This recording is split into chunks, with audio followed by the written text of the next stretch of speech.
अस्सलाम वालेकुम। आज मैं आपको चॉकलेट बनाना केक की रेसिपी सिखाने लगी हूँ। बहुत ही मज़ेदार रेसिपी है। वीडियो को एंड तक लाजमी देखिएगा। चलिए हम अपनी वीडियो का आगाज़ करते हैं।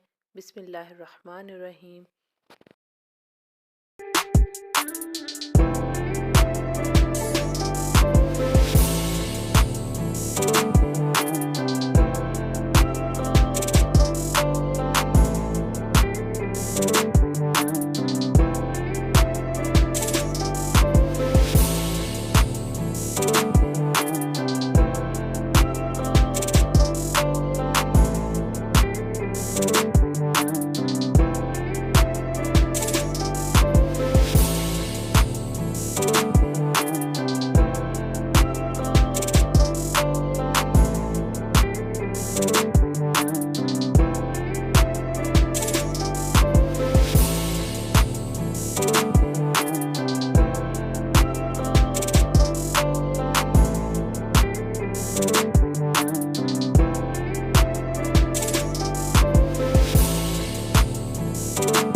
मज़ेदार चॉकलेट बनाना केक तैयार है।